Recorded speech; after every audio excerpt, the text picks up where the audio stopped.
गायकवाड साहेब बियाणं बनवणाऱ्या कंपन्यांच्या कानाखाली वाजवायला एकदा येऊन जा. कधी कधी तर फवारणीमध्ये सुद्धा भेसळ निघते. गायकवाड साहेब त्यांच्याही कानाखाली वाजवायला एकदा येऊन जा. माझा बाप पीक तयार करतो, पीक विकायला जातो. ज्या रस्त्यानं जातो ना, ती रस्ते सुद्धा निकृष्ट दर्जाची तुम्ही बनवलेली असतात. जी कोणी निकृष्ट दर्जाची रस्ते बनवतं ना, त्यांच्या खानाखाली वाजवायला गायकवाड साहेब एकदा येऊन जा. अवकाळी पाऊस पडतो, उभं पीक सडतं. गायकवाड साहेब तुम्हाला आदल्या दिवशीची भाजी दिली, त्याचा आंबट वास आला.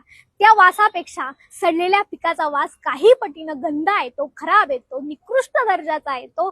गायकवाड साहेब पंचनामे करायला अधिकारी येतात, तेही निकृष्ट दर्जाचे खराब पंचनामे करून निघून जातात. गायकवाड साहेब त्या अधिकाऱ्यांच्या कानाखाली वाजवायला एकदा येऊन जा. भाजीचा आंबट वास आला. गायकवाड साहेब तुमची तळपायाची आग मस्तकाला गेली. गायकवाड साहेब माझ्या बापानं पिकवलेल्या भाजीला कवडी मोल भाव मिळतो, त्याचं आयुष्य आंबट नाही हो, कडू होतं. कोण जबाबदार आहे याला? जो कोणी जबाबदार आहे त्यांच्या कानाखाली वाजवायला गायकवाड साहेब एकदा येऊनच जा. अहो, शासनातर्फे शेतकऱ्याला रेशन मिळतं.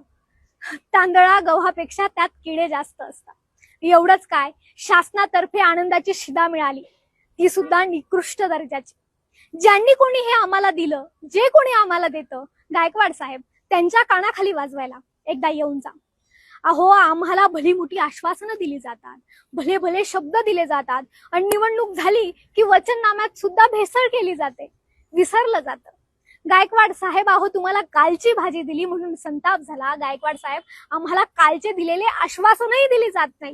गायकवाड साहेब, जे कोणी लोकप्रतिनिधी आहेत ना, त्यांच्या कानाखाली वाजवायला एकदा येऊनच जा.